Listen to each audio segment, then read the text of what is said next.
I have the goal of being the best, but I approach everything step by step using short term goals. When I meet one goal, I set another reasonable goal I can achieve if I work hard. Each success leads to the next one. Each time I visualize where I want to be and what kind of person and player I want to become. I approach it with the end in mind. I know exactly where I want to go and I focus on getting there. As I reach those goals, I gain a little more confidence. It's all mental for me. I never write anything down.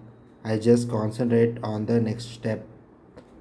I am not afraid to ask anybody anything. Why should I be afraid?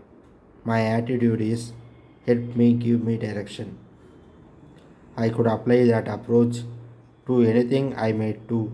It's no different for the person whose goal is to become a doctor. All those steps are like a pieces of a puzzle. They all come together to form a picture. If it's complete, you reach your goal. If not, don't get down on yourself. Don't think about failure. I never look at the consequences of failing because when you think about the consequences, you always think of a negative result. If I am jumping into any situation, I am thinking I am going to be successful, not about what happens if I fail. Some people get frozen by fear of failure, by thinking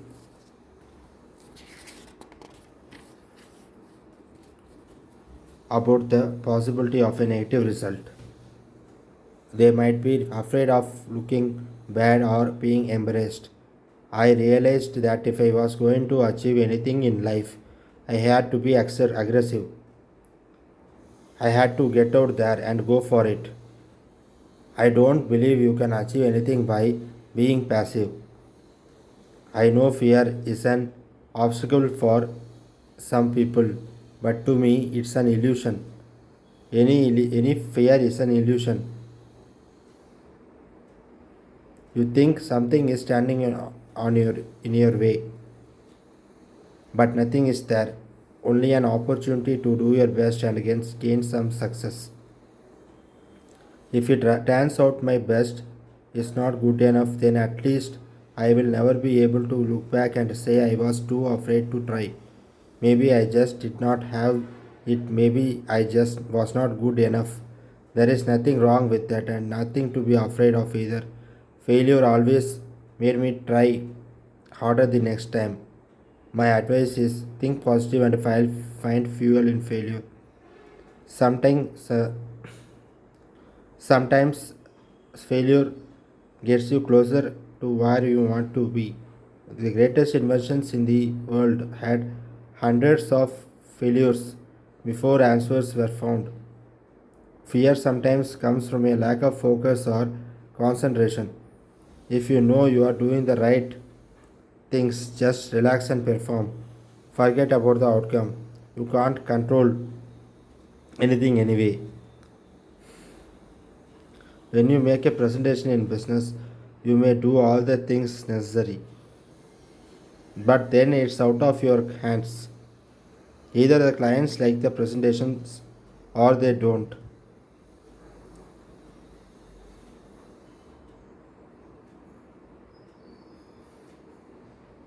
It's up to the client or the buyer. So don't worry about it. I can accept failure. Everyone fails at something, but can't accept not trying. It does not matter if you win as long as you give everything in your heart and work at it 110%. If you put in the work, results will come.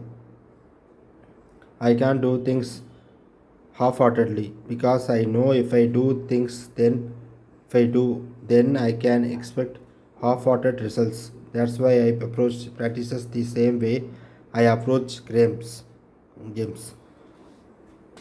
I can't dog it during practice and then when I need that extra push late in the game, expect it to be there.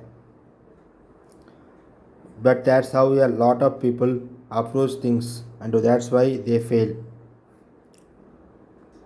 They don't think like they are committed being the best they can be. They say all the right things, make all the proper appearances, but they are looking for reasons instead of answers. Overcome obstacles. You see it all the time in business. There are a million excuses for not paying the price. If only I was given a particular opportunity. If only the boss liked me better. I could accomplish this or that. Nothing but excuses. That's not to say there are not obstacles or distractions. If you are trying to achieve, there will be roadblocks. But obstacles don't have to stop you. If you run into a wall, don't give up. Figure out how to climb it, go through it, or work around it. You have to stick to your plan. A lot of people try to pull you down to their level because they can't achieve certain things. But very few people get anywhere by or taking shortcuts. More people gain success the honest way by setting their goals and committing themselves to achieving those goals. Our society tends to glamorize individual success without considering the entire process. What if you have a CEO with great idea, but he does not have the people to make it happen? If you don't have the pieces in place, particularly at the front lines, that idea does not mean a thing.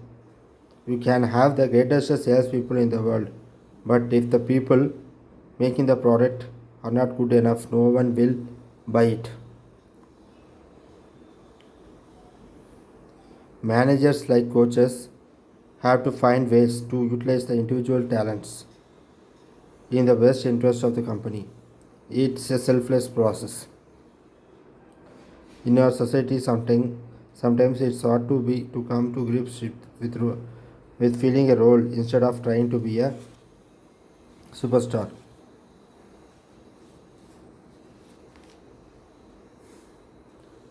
We tend to ignore or fail to respect all the parts that make the whole possible. Talent wins games, but teamwork and intelligence wins championships.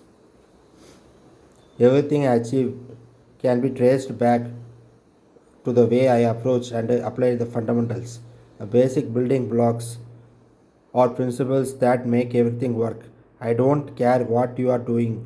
You cannot skip fundamentals if you want to be the best. But some guys don't want to deal with that. They are looking for instant gratification.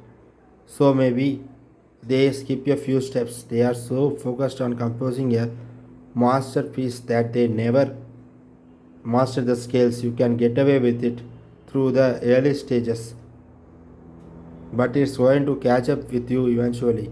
The minute you get away from fundamentals, whether it's proper technique, work ethic, or mental preparation, the bottom can fall out of your game, your schoolwork, your job, whatever you are doing.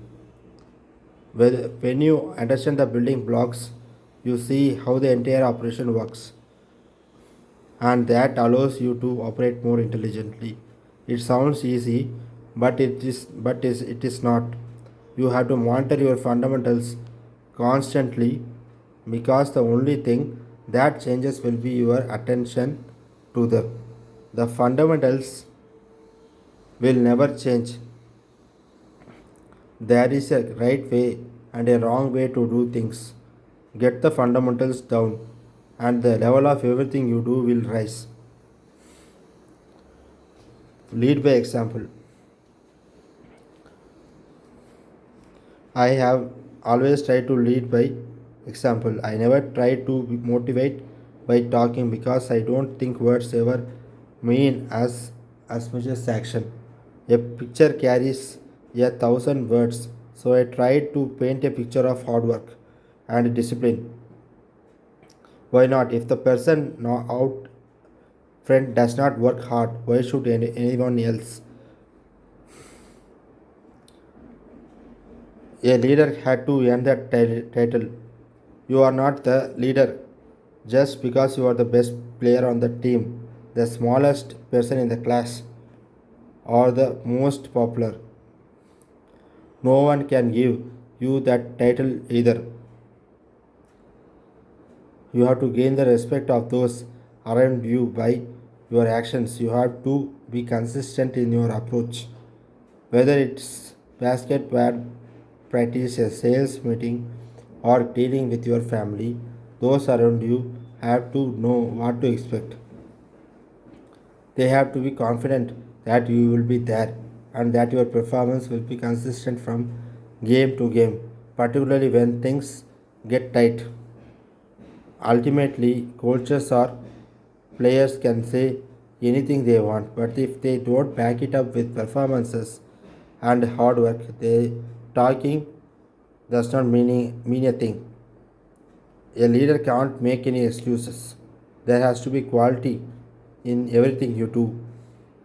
Off the court, on the court, in the classroom, on the playground, inside the meeting room, outside of work. You have to transfer those skills that drive to whatever environment you are in.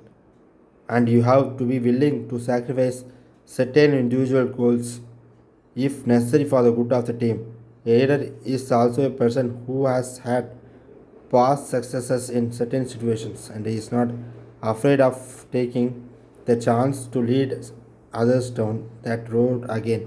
Along the way, you also have to stand up for what you believe and